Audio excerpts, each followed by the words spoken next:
الرجيم بسم الله الرحمن الرحيم وَلَنَبْلُوَنَّكُمْ بِشَيْءٍ مِّنَ الْخَوْفِ وَالْجُوعِ وَنَقْصٍ مِّنَ الْأَمْوَالِ وَالْأَنفُسِ وَالثَّمَرَاتِ وَبَشِّرِ الصَّابِرِينَ الَّذِينَ إِذَا أَصَابَتْهُمْ مُصِيبَةٌ قَالُوا إِنَّا لِلَّهِ وَإِنَّا إِلَيْهِ راجعون آمنت بالله وصدق الله مولانا العظيم وصدق رسوله النبي الأمين الكريم إن الله وملائكته يصلون على النبي يا أيها الذين آمنوا صلوا عليه وسلموا تسليما اللهم صل وسلم على سيد الأنبياء والمرسلين وعلى آله الطيبين وأصحابه الطاهرين أجمعين.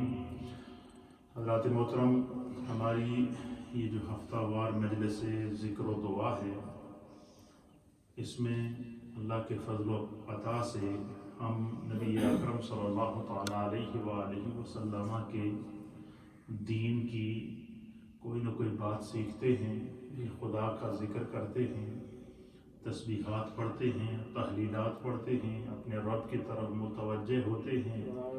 یہ اللہ تعالیٰ کی طرف سے وہ سعادت ہے جو اللہ نے اپنے خاص بندوں کے لیے رکھی.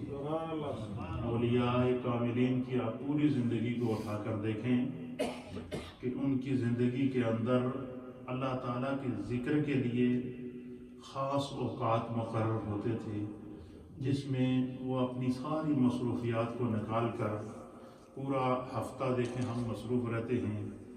کوئی بچوں میں مصروف ہوتا ہے، کوئی مزدوری میں مصروف ہوتا ہے، کوئی محنت میں مصروف ہوتا ہے. دن صبح سے لے کر شام تک ایک دوڑ لگی ہوئی ہے، ہر آدمی لگا ہوا دوڑ کے اندر. لیکن ہفتے میں اگر ہمیں ایسے لمحات مل جاتے ہیں کہ جس میں خداوند قدوس کا ذکر اور اللہ کی طرف رجوع کا ہمیں اور استغفار اور توبہ کا موقع ملتا ہے، تو یہ موقع بہت بڑی غنیمت ہوتی ہے. اللہ ہمیں ایسے لمحات بار بار نصیب کرے. جیسے جیسے زمانہ بڑھ رہا ہے، مشکلات آ رہی ہیں، چیلنجز آ رہے ہیں، طرح طرح کی ابتلائیں آ رہی ہیں، ہر طرح کی مشکل زمانہ آ رہا ہے. اپنی زندگیوں کے اندر بھی، اپنی بچوں کی زندگیوں کے اندر بھی، اولادوں کی زندگیوں کے اندر بھی، جس معاشرے میں ہم رہ رہے ہیں اس معاشرے کے اندر بھی. تو یہ جتنے چیلنجز آ رہے ہیں، اس کی جہاں اور نشانیاں ہیں، اللہ کے حبیب علیہ السلام نے فرمایا کہ اس کی نشانی یہ ہے کہ یہ قرب قیامت کی علامات ہے. یہ اللہ کی طرف سے قرب قیامت کی کیا ہیں؟ علامات ہیں. لیکن اللہ کا ہم پر یہ کرم ہے کہ خداوند قدوس نے ہمیں جس پیارے آقا جناب سید العالمین محمد رسول اللہ صلی اللہ تعالیٰ علیہ وآلہ وسلم کی امت میں پیدا کیا. حضور علیہ السلام نے قیامت آنے سے پہلے قیامت کی کچھ نشانیاں بتا دی اور امت کو ہوشیار کر دیا کہ جب زمانے میں اس طرح کی علامات پاؤ تو تم اللہ کی طرف زیادہ رجوع کرو، اللہ کے قرب کی طرف رجوع کرو. یہی وجہ ہے کہ جیسے جیسے علامات ظاہر ہوتی تھیں تو سرکار دو عالم صلی اللہ علیہ وسلم کی کیفیات چینج ہو جاتی. حدیث پاک کے اندر آتا ہے کہ اللہ کے جب کبھی تیز بجلی کڑکتی تھی نا آسمانوں پر، زور سے آسمانوں پر آواز آتی تھی بجلی کے کڑکنے کی، یا تیز بادل ہوتے تھے، وَرَعْدٌ وَبَرْقٌ يَجْعَلُونَ أَصَابِعَهُمْ فِي آذَانِهِمْ، یہ بھی عذاب قیامت کی اور عذاب الہی کی علامات میں سے ایک علامات ہیں. تو اللہ کے حبیب علیہ السلام جب تیز بجلی کڑکے تو زور سے بادل کڑکیں تو اللہ کے حبیب علیہ تیز ہوائیں چلیں تو سرکار دو عالم صلی اللہ علیہ وسلم کثرت سے اللہ کی بارگاہ میں استغفار کیا اور صحابہ سے کہا کرتے تھے کہ یہ جو تیز ہواؤں کا چلنا اور آسمان سے بجلیوں کا چمکنا یہ قرب قیامت کی علامات میں سے ہیں. اس لیے جب ان علامات کو دیکھو تو کثرت سے اللہ سے استغفار کیا کرو. اسی طریقے سے جب سورج کو گرہن لگتا تو اللہ کے حبیب علیہ السلام صلاۃ الکسوف پڑھتے، 2 رکعت نماز صلات پڑھتے، پھر آپ کثرت سے استغفار کرتے، صحابہ اکرام کو ساتھ لیتے اور اجتماعی طور پر کھلے آسمان تلے آپ استغفار کرتے، اللہ سے بارگاہ میں دونوں ہاتھوں کو اس انداز سے اٹھا کر دعا کرتے گڑ گڑا کر کہ بخاری شریف کی حدیث ہے کہ حضور علیہ الصلوۃ والسلام کی یہ بغلوں کی جو سفیدیاں تھیں نا، یہ بھی نظر آ جایا کرتی تھی، یعنی اس حد تک آپ اپنے رب کی طرف رجوع کرتے تھے۔ اسی طریقے سے جب چاند کو گرنے لگتا تو حضور علیہ السلام فرماتے ہیں کہ یہ بھی جو ہے وہ قرب قیامت کی نشانیوں میں سے ہیں، چاند اور سورج کا گرنے لگنا۔ کیوں کہ فرمایا کہ اللہ پاک کا ارشاد ہے کہ جب قیامت آئے گی تو سورج کو لپیٹ لیا جائے گا، چاند کو لپیٹ لیا جائے گا، سورج کی روشنی ختم کر دی جائے گی، چاند کی روشنی ختم کر دی جائے گی، جو ہے وہ زلزلے بپا ہوں گے، ایک طوفان اور ایک اس قسم کی علامات ظاہر ہوں گی۔ تو حضور نے فرمایا کہ جب بھی ایسی علامات دیکھو یہ قرب قیامت کی علامات میں سے ہیں۔ پھر اسی طریقے سے نبی اکرم صلی اللہ تعالیٰ علیہ وآلہ وسلم کی مجلس لگی تھی، صحابہ اکرام ہدایت کے ستارے نبی پاک کی بارگاہ میں موجود تھے، تو اللہ کے حبیب علیہ السلام کی بارگاہ میں جب بھی صحابہ بیٹھتے تھے نا تو سرکار دو عالم صلی اللہ علیہ وسلم صحابہ کو کوئی نہ کوئی نصیحت کیا کرتے۔ سرکار کی مجلس لگی تھی تو اللہ کے حبیب علیہ السلام نے صحابہ اکرام کو آنے والے وقت کی مشکلات، قرب قیامت کی علامات، ان کی نشاندہی کرتے ہوئے صحابہ سے فرمایا کہ جب تم ایسا وقت دیکھو تو اس وقت اللہ سے بڑا ڈرا کرو۔ تو وہ کون سا وقت ہے؟ سرکار دو عالم صلی اللہ علیہ وسلم فرمایا کہ اے میری ہدایت کے ستاروں، اس وقت سے ڈرو، اور اس وقت تمہارا کیا عالم ہوگا جب تمہارے نوجوان فاسق اور تمہاری عورتیں سرکش ہو جائیں گی۔ حضور نے فرمایا کہ قرب قیامت کی علامات میں سے ایک علامت کیا ہوگی کہ تمہارا نوجوان فاسق و فاجر ہو جائے گا۔ فاسق و فاجر کس نوجوان کو کہتے ہیں؟ جو اعلانیہ طور پر گناہ کرتا ہے۔ مطلب ایک نوجوان کو پتہ ہے کہ یہ گناہ ہے، یہ جو کام میں کر رہا ہوں یہ گناہ ہے، اس کے باوجود وہ اس گناہ کو کر رہا ہے، فرمایا یہ فسق ہے۔ پھر اسی طریقے سے فرمایا کہ تمہاری عورتیں سرکش ہو جائیں گی۔ اب عورت کو پتہ ہے کہ یہ جو کام میں کر رہی ہوں یہ گناہ ہے، لیکن اس کے اندر خوف خدا ختم ہو گیا، اور اللہ کے حبیب علیہ السلام نے فرمایا کہ جب نوجوان سرکش ہو جائے اور جب عورتیں سرکش ہو جائیں اور نوجوان تمہارے فاسق اور فاجر ہو جائے، نوجوانوں کی گناہ کی طرف توجہ بڑھ جائے، نوجوان گناہ کی وادی میں چلنے کو زیادہ خوش قسمت سمجھیں اور خوش نصیبی سمجھیں اور اس طرف چلنا شروع ہو جائیں، ان کی سوسائٹی جو ہے وہ بجائے مسجد میں آنے کی وہ غلط سوسائٹی میں موجود ہوں۔ آپ دیکھیں کہ ہمارے یہاں بسا اوقات مسجد میں یہاں نماز ہو رہی ہوتی ہے، باہر گلیوں میں نوجوان گھوم رہے ہوتے ہیں، گلی کے نکر پہ کھڑے ہوتے ہیں، کوئی کسی جگہ کھڑا ہوتا ہے، کوئی کسی جگہ کھڑا ہوتا ہے، لیکن ان کو بجائے اس کے کہ اس سوسائٹی کے اندر غلط سوسائٹی میں اپنے آپ کو شمار کر کے غلط قسم کی لوگوں کے ساتھ تعلقات قائم کر کے غلط قسم کی ایک دوسرے کے ساتھ ڈیلنگ اور رابطے کر کے بندہ جو ہے وہ بجائے گناہ کے راستے پہ جا رہا ہے، بجائے اس کے کہ وہ مسجد میں آئے، اللہ کی عبادت کرے، اللہ کے دین کو سیکھے، تو لوگوں کے اندر دین کو سیکھنے کا جذبہ کم ہو گیا ہے، اور ہم لوگ بھی جو ہے وہ اب اتنے مروب ہو گئے ہیں کہ ہم بس اپنی عافیت سمجھے کہ خود ہی جا کے نماز پڑھ کے آ جائیے، کدھر ایسا نہ ہو کہ بچے نے کیا تو گلے ہی نہ پہ جائے۔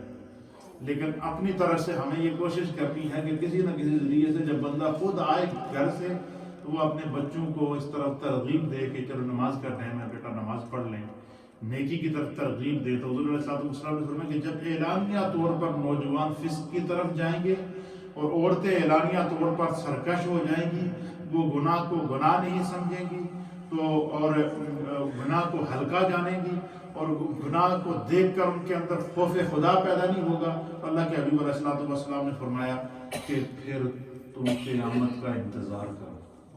کیا کرو؟ قیامت کا انتظار۔ حضور نے فرمایا کہ اس وقت تمہارا کیا عالم ہوگا۔ صحابہ کو مخاطب کر کے سرکار نے آنے والے زمان، آج مجھے بتائیں کہ آج کے دور میں کیا یہ چیزیں ہم میں نہیں پائی جاتی ہیں، ہمارے معاشرے کے اندر یہ چیزیں نہیں پائی جا رہی ہیں۔ حضور علیہ السلام نے فرمایا کہ اس وقت تمہارا کیا عالم ہوگا جب تمہارے نوجوان فاسق اور عورتیں سرکش ہو جائیں گی۔ تو صحابہ اکرام، چونکہ آپ کو پتہ نبی پاک کی صحبت میں رہنے والے صحابہ اور صحابیات جنہوں نے اپنی زندگیوں میں انقلاب لایا، حضور علیہ السلام کی نگاہ پڑھنی تھی تو انہوں نے اپنی زندگیاں بدلی کر دی۔ 100 سال، 150 سال، 100 سال کی عمر میں وہ ایمان لائے لیکن اپنی ساری پچھلی زندگی بھول گئے۔ نوجوانی کے اندر ایمان لائے تو اپنی پچھلی ساری گناہ کی زندگی بھول گئے۔ جوانی کے اندر جنہوں نے اپنی زندگی کو تبدیل کیا تو انہوں نے نہ صرف اپنے آپ کو تبدیل کیا، اپنے معاشرے کو تبدیل کیا، اپنے گھر کو تبدیل کیا، اپنی سوسائٹی کو تبدیل کیا۔ اور یہی وجہ ہے کہ فاروق اعظم رضی اللہ تعالیٰ عنہ کا جب دور خلافت تھا تو آپ کے بارے میں تھا کہ آپ پورا دن امور مملکت کے اندر مصروف رہتے، اور رات کو جب لوگ سو جاتے نا فاروق اعظم گشت کیا کرتے تھے مدینے کی گلیوں میں کہ کہیں کوئی اعلانیہ برائی تو نہیں ہو رہی ہے، کہیں کوئی گناہ تو نہیں ہو رہا ہے، کہیں کوئی نوجوان بہرا روی کا شکار تو نہیں ہے۔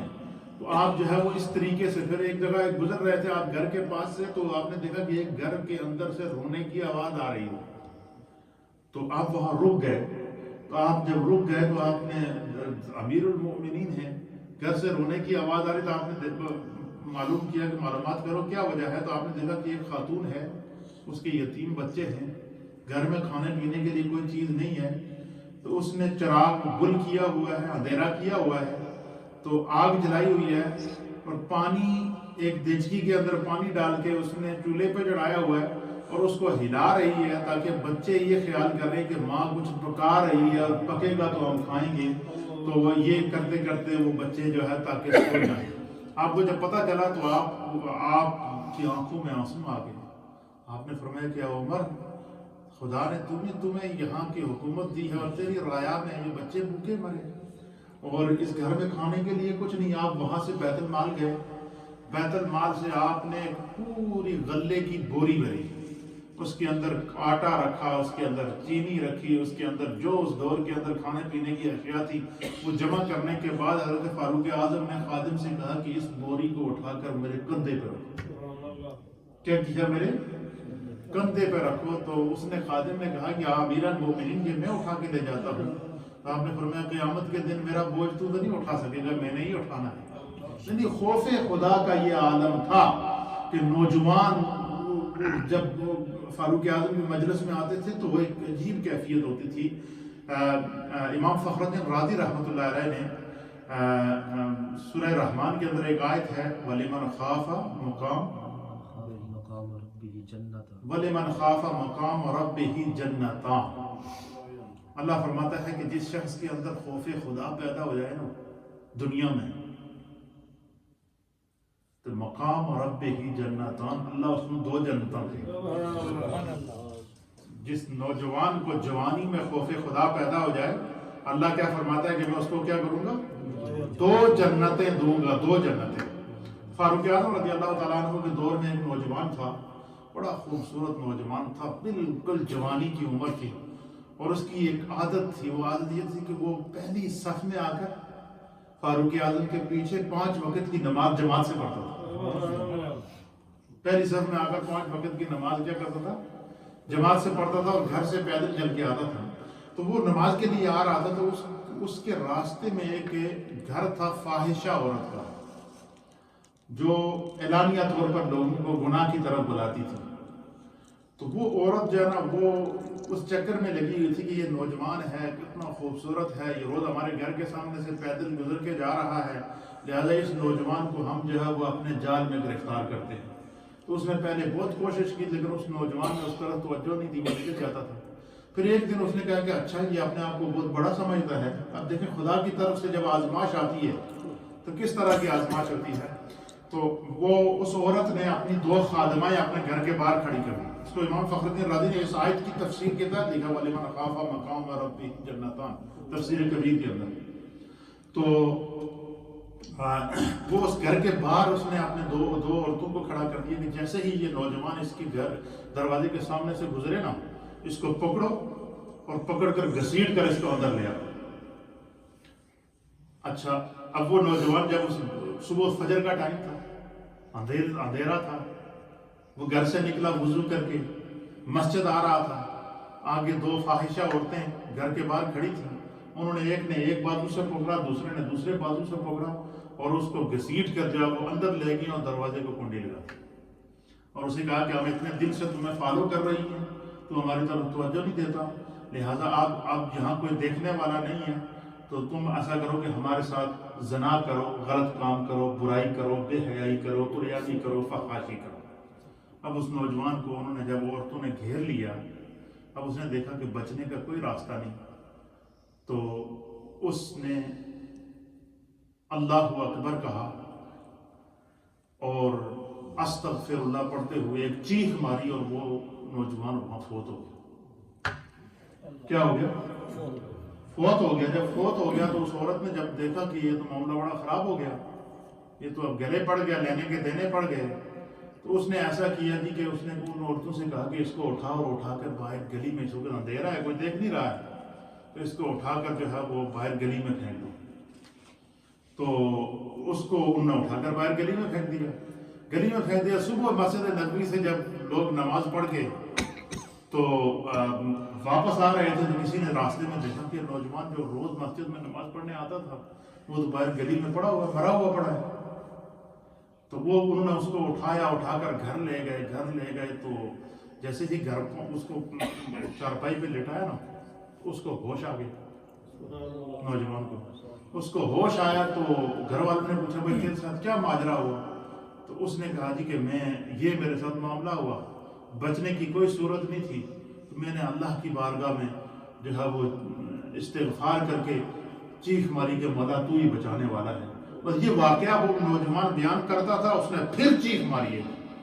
اس منظر کو اس نے جب دیکھا تو اس نے پھر چیخ ماری۔ اب اس کی روح پرواز کر گئی، اس نوجوان کو فوت ہو گیا، اس کا جنازہ ہوا، اس کو دفن کر دیا گیا۔ اب ایک دن گزرا، فاروق اعظم کو نہیں پتا کہ یہ نوجوان فوت ہو گیا۔ ایک دن گزرا، دوسرا دن گزرا، تیسرا دن گزرا۔ جب تیسرا دن گزرا تو حضرت فاروق اعظم نے مسجد میں نماز پڑھانے کے بعد سلام پھیرا، اور سلام پھیرنے کے بعد پوچھا کہ فلاں نوجوان یہاں بیٹھا کرتا تھا اور 5 وقت کی نماز جماعت سے پڑھتا تھا، تو وہ کدھر گیا؟ وہ آ نہیں رہا، وہ بیمار ہے، کیا مسئلہ ہے؟ تو لوگوں نے حضرت فاروق اعظم سے عرض کیا کہ یا امیر المؤمنین، اس نوجوان کے ساتھ اس طرح کی آزمائش آئی ہے، اس طرح کے اس کے ساتھ حالات گزرے ہیں، یہ پوزیشن ہوئی ہے۔ فاروق اعظم رضی اللہ تعالیٰ عنہ نے نماز سے فارغ ہو کر صحابہ سے کہا کہ چلو اس کے گھر چلتے ہیں۔ اب اس کے گھر گئے، گھر میں جا کر پورا واقعہ سنا، ان سب نے بتایا کہ یہ اس نے جب ہوش میں آیا تو یہ بات کی، پھر چیخ ماری اور وہ فوت ہو گیا۔ حضرت فاروق اعظم نے کہا کہ مجھے اس کی قبر پر لے چلو۔ یہ کہتے ہیں نا کہ یہ جو آپ مزارات اولیاء پر جاتے ہیں، یہ کہاں سے ثابت ہے؟ فاروق اعظم نے کہا کہ مجھے اس کی قبر پر لے چلو۔ فاروق اعظم اس کی قبر پر گئے۔ آپ نے اس کی قبر پر کھڑے ہو کر اس نوجوان کو مخاطب کیا۔ اس کو امام فخر الدین رازی نے تفسیر کبیر کے اندر لکھا ہے۔ آپ نے اس نوجوان کو مخاطب کر کے کہا کہ اے فلاں ابن فلاں، اے نوجوان، میرے رب کا فیصلہ ہے، وَلِمَنْ خَافَ مَقَامَ رَبِّهِ جَنَّتَانِ، کہ جو شخص خدا کے خوف میں فوت ہو جائے، اللہ کے خوف میں فوت ہو جائے، اللہ اسے 2 جنتیں دیتا ہے۔ ذرا یہ تو بتا کہ تجھے رب نے 2 جنتیں دی ہیں یا کہ نہیں دی ہیں؟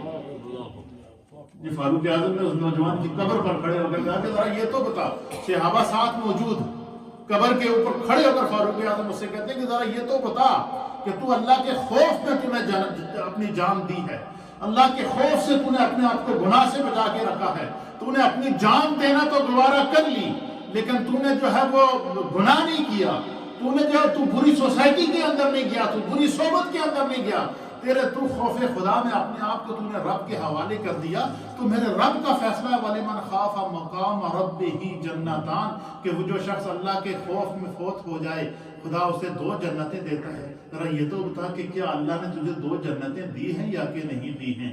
راوی کہتا ہے کہ قبر انور سے، اس نوجوان کی قبر سے آواز آئی، یا امیر المؤمنین، میرے رب نے وعدہ سچا کیا، اللہ نے مجھے 2 جنتیں دی ہیں، میں 2 جنتوں میں گھوم رہا ہوں۔ یہ دیکھیں، یہ ہوتی ہے خوف خدا۔ اور اللہ کے حبیب علیہ السلام فرماتے ہیں کہ صحابہ سے کہ اس وقت کیا عالم ہوگا تمہارا جب تمہارا نوجوان فاسق اور تمہاری عورتیں سرکش ہو جائیں گی۔ تو صحابہ نے عرض کیا کہ یا رسول اللہ، کیا ایسا زمانہ بھی ہم دیکھیں گے؟ ہم اپنی آنکھوں سے ایسا زمانہ بھی دیکھیں گے کہ نوجوان اعلانیہ طور پر گناہ کریں گے؟ ہم ایسا زمانہ دیکھیں گے کہ عورتیں اعلانیہ طور پر گناہ کریں گی اور سرکش ہو جائیں گی؟ تو حضور نے فرمایا کہ ہاں ایسا زمانہ آئے گا اور وہ بڑا سخت ہوگا۔ اور سرکار نے فرمایا یہ تو کچھ بھی نہیں ہے، پھر حضور نے فرمایا یہ کچھ بھی نہیں ہے. سرکار نے فرمایا اس سے بھی سخت ایک اور بات ہے، اور وہ کیا ہے؟ حضور نے فرمایا اس وقت تمہارا کیا عالم ہوگا کہ جب تم امر بالمعروف اور نہی عن المنکر نہیں کرو گے. امر بالمعروف یہ ہے کہ تمہیں کوئی نیکی کا حکم دیتا ہے کہ یہ کام جو ہے وہ امر بالمعروف یہ ہے کہ اللہ فرماتا ہے اقیموا الصلاۃ، نماز پڑھو. امر بالمعروف یہ ہے کہ اللہ فرماتا ہے کہ روزے رکھو. امر بالمعروف یہ ہے کہ اللہ کہتا ہے زکوٰۃ دو. امر بالمعروف یہ ہے کہ اللہ کہتا ہے نیکی کرو. امر بالمعروف یہ ہے کہ خدا کہتا ہے کہ ایک دوسرے کے حقوق کو ادا کرو. اور نہی عن المنکر یہ ہے کہ جو ہے وہ اللہ فرماتا ہے کہ گناہ سے اپنے آپ کو بچاؤ، گناہ کی وادی سے اپنے آپ کو بچاؤ، گناہ کی سوسائٹی سے اپنے آپ کو بچاؤ، گناہ کے ماحول سے اپنے آپ کو بچاؤ، گناہ کے راستے سے اپنے آپ کو بچاؤ. فرمایا کہ حضور نے فرمایا کہ اس سے بھی بڑا قرب قیامت کے وقت اس سے بھی بڑا چیلنج جو میری امت کو درپیش ہوگا وہ یہ ہوگا کہ بندوں کو بتایا جائے گا کہ یار یہ چنگا کام ہے تو کر، لیکن نہیں کر. آپ مجھے بتائیں کہ آج ہم اپنے گھروں میں اذان کی آواز سنتے ہیں یا نہیں سنتے؟ اذان کا سننا یہ امر بالمعروف ہے. امر بالمعروف اس میں کیا ہے؟ اللہ کی طرف سے صدا آ رہی ہے حی علی الصلاۃ کہ نماز کا وقت ہو گیا، نماز کی طرف آؤ. ہم اذان سنتے ہیں، ہمیں فکر نہیں ہوتی کہ نماز پڑھیں. امر بالمعروف یہ کہ ہمیں بلایا جاتا ہے کہ جمعے کا دن ہے، گھر سے نکلو اور جمعہ ادا کرو، ہمیں پرواہ نہیں ہوتی اس چیز کی. امر بالمعروف یہ ہے کہ نیکی، ہمیں پتہ ہے کہ یہ نیکی کے کرنے کا حکم اللہ نے دیا ہے، ہم اس کے قریب سے گزر جاتے ہیں، ہمیں پتہ نہیں ہوتا. تو اللہ کے حبیب علیہ السلام نے فرمایا کہ جو بندہ جس کو منع کر دیا جائے کہ یہ گناہ ہے اس کے باوجود بندہ کرے، مثلا نماز نہ پڑھنا گناہ ہے، کسی عذر کے بغیر ہم نماز کو چھوڑ دیں، پتہ ہے کہ یہ گناہ ہے. اسی طریقے سے چوری کرنا گناہ ہے، اسی طریقے سے بری سوسائٹی میں بیٹھنا گناہ ہے. جب ہمارے علم فرمائے کہ دیکھو یہ جزا اور سزا کیا ہے؟ جزا اور سزا یہ ہے کہ جب تمہیں معلوم تھا کہ یہ نیکی کا کام ہے تم نے کیوں نہیں کیا؟ یہ معلوم تھا کہ یہ گناہ کا کام ہے پھر تم نے اس کو کیوں کیا؟ تو اللہ کے حبیب علیہ السلام نے فرمایا کہ قرب قیامت کی علامات میں سے ایک سب سے خطرناک دور وہ آئے گا کہ لوگ امر بالمعروف پر عمل کرنا چھوڑ دیں گے اور نہی عن المنکر، جس کام سے منع کیا گیا ہے وہی کام کریں گے. فرمایا کہ اس سے بچوں سے صحابہ نے عرض کیا کہ یا رسول اللہ کیا ایسا بھی دور آئے گا کہ بندے کو پتا ہو کہ یہ نیکی ہے اور وہ پھر بھی نہ کرے؟ ایسا بھی دور آئے گا کہ بندے کو پتا ہو کہ یہ گناہ ہے اور پھر بھی وہ گناہ کرتا پھرے؟ ایسا کرب و علم کا دور آئے گا؟ حضور نے فرمایا ہاں. پھر سرکار دو عالم صلی اللہ علیہ وسلم نے فرمایا کہ میری ہدایت کے ستاروں، اس سے بھی برا ایک اور وقت آئے گا میری امت کے اوپر، اور اس وقت تمہارا کیا عالم ہوگا؟ کیا فرمایا اس وقت تمہارا کیا عالم ہوگا کہ جب تم برائی کو نیکی اور نیکی کو برائی سمجھنے لگو گے. اب مجھے بتائیں کہ آج کے دور میں یہ بیماری ہم میں پائی جاتی ہے یا نہیں پائی جاتی؟ فرمایا کہ اس حد تک انسان اپنے رب سے غافل ہو جائے گا کہ وہ نیکی کو برائی سمجھے گا اور برائی کو نیکی سمجھے گا. آج اگر کسی کو کچھ کہا جائے نا کہ بھائی کم چنگا نہیں ہے تو وہ الٹا گلے پڑتا ہے یا نہیں پڑتا ہے؟ تو کون ہوتا ہے خدان والا؟ مطلب ہے کہ اس لیے اللہ کے حبیب علیہ السلام نے فرمایا کہ قرب قیامت میں ایسا وقت آئے گا کہ پھر بندہ نیکی کو برائی اور برائی کو نیکی سمجھے گا. یعنی اس کا معنی کیا ہے کہ نیکی اور برائی میں تمیز ختم ہو جائے گی، اتنا انسان کا دل سخت ہو جائے گا. اور یہی وجہ ہے کہ نبی پاک صلی اللہ علیہ وسلم نے فرمایا کہ جب انسان گناہ کرتا ہے نا اس کے دل پر ایک سیاہ دھبا پڑ جاتا ہے. اور حضور نے فرمایا کہ اگر وہ اس گناہ سے توبہ کر لے، استغفار کرے، تو وہ گناہ اس طرح صاف ہو جاتا ہے جس طرح کپڑا گندا ہوتا ہے تو ہم واش کرتے ہیں تو صاف ہو جاتا ہے. اور فرمایا کہ اگر بندہ گناہ کرے اور توبہ نہ کرے اور بار بار اس گناہ کو کرے تو حضور نے فرمایا کہ وہ جو دھبا دل پہ پڑے وہ بڑھنا شروع ہو جاتا ہے، بڑھتا رہتا ہے، بڑھتا رہتا ہے، بڑھتا رہتا ہے، بڑھتا رہتا ہے، بڑھتا رہتا ہے. پھر فرمایا کہ ایک ایسا وقت آتا ہے کہ انسان کا پورا دل سیاہ ہو جاتا ہے. جب دل سیاہ ہو جاتا ہے تو پھر فرمایا اس کی سب سے پہلی سیاہ دل کی علامت جو ظاہر ہوتی ہے وہ کیا ہے؟ حضور نے فرمایا کہ بندے میں نیکی اور برائی کی تمیز ختم ہو جاتی ہے. وہ گناہ کو دیکھ کے اس پر خوف نہیں آتا، گناہ کو دیکھ کر وہ خوف زدہ نہیں ہوتا، گناہ کو دیکھ کر اس پر خوف خدا طاری نہیں ہوتا. تو اللہ کے حبیب علیہ الصلوۃ والسلام نے فرمایا کہ یہ پتہ چلے کہ یہ نیکی ہے تو اس کی طرف بڑھو. اور صحابہ اکرام کا طریقہ کار کیا ہوتا تھا؟ فاستبقوا الخیرات، وہ نیکی میں پہل کرتے تھے. ان کی یہ دوڑ ہوتی تھی کہ یار اس نیکی سے میں محروم نہ ہو جاؤں. یہ قرآن ان کے فضائل بیان کر رہا ہے کہ نبی کی صحبت میں آنے کے بعد جب صحابہ نے اپنی زندگیوں کو تبدیل کیا تو خدا نے انہیں نیکی کا ایسی چاشنی عطا فرمائی، اللہ نے انہیں نیکی کا ایسا جذبہ عطا کیا، خدا نے انہیں نیکی کا ایسا ذوق عطا فرمایا، اللہ نے انہیں نیکی کی ایسی محبت عطا فرمائی کہ فاستبقوا الخیرات. ان میں سے ہر ایک کی یہ خواہش ہوتی تھی کہ یہ کام میں کروں، اس کام میں پہل کروں. تو اللہ کے حبیب علیہ السلام نے فرمایا کہ جو شخص نیکی کی جستجو کرتا ہے تو اسے خدا کی طرف سے پروٹیکشن ملتی ہے. پھر جب بندہ نیکی کا عادی ہو جائے، گناہ کا عادی ہو جائے تو اسے خیر اور شر میں تمیز ختم ہو جاتی ہے. لیکن جب بندہ نیکی کا عادی ہو جائے تو اس عمل سے اللہ کے فرشتے بھی گواہ ہوتے ہیں.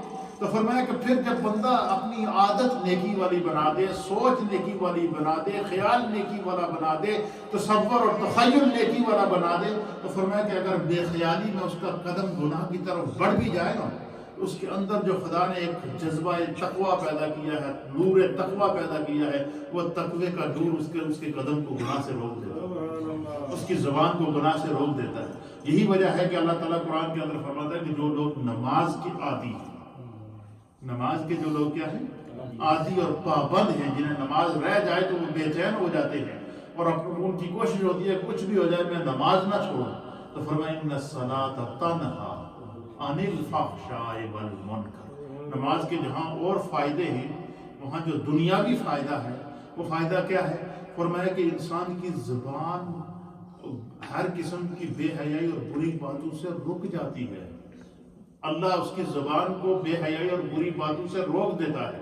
خدا اس کی آنکھ کو برائی سے روک دیتا ہے، اللہ اس کے ہاتھ کو برائی سے روک دیتا ہے، اللہ اس کے قدم کو برائی سے روک دیتا ہے. اس کی وجہ کیا ہے؟ اس کی وجہ یہ ہے کہ جب بندہ نماز پڑھتا ہے تو نماز کے اندر جب بندہ اللہ کی بارگاہ میں حاضر ہوتا ہے، کھڑا ہوتا ہے، تو سر کے بالوں سے لے کر پاؤں تک اس کا پورا جسم خدا کی طرف متوجہ ہوتا ہے. جب وہ بندہ سجدہ کرتا ہے تو اس کے سارے جسم کے اعضاء اللہ کی بارگاہ میں سجدہ کرتے ہیں. تو جب جسم کے سارے اعضاء اللہ کی بارگاہ میں جھک جائیں، سارے اعضاء اللہ کی بارگاہ میں سجدہ کریں، اس کا تصور، اس کا تخیل، اس کی زبان، اس کی آواز سبحان ربی الاعلیٰ کی صداؤں کو بلند کرتی ہے، تو فرمایا کہ پھر وہ جسم خدا کی پروٹیکشن میں آتا ہے. اگر گناہ کی طرف کوئی غلطی سے قدم بڑھ بھی جائے یا نظر بڑھی بھی جائے یا ہاتھ بڑھ جائے یا اس کا ارادہ گناہ کی طرف بڑھ جائے تو پھر فرمایا کہ وہ نماز کا وہ نور جو خدا نے اسے عطا کیا ہوتا ہے وہ اسے گناہ سے بچا لیتا ہے. پھر نماز کے ذریعے اس کی پروٹیکشن ہوتی ہے. اس لیے میرے دوستو خود بھی نماز کی پابندی کریں اور اپنے بچوں کو ضرور نماز. آج کل بچوں کی چھٹیاں ہیں یا نہیں ہیں؟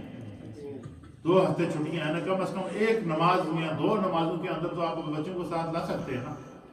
تو اس لیے یہ ذمہ داری ہم میں سے ہر ایک کو ادا کرنی ہوگی. ہم یہ نہیں کہ اس کان سے سنیں اور نکل جائیں، نہیں، اس ذمہ داری کو سمجھیں، بچوں کو مسجدوں میں لائیں، بچوں کو نمازیں پڑھوائیں.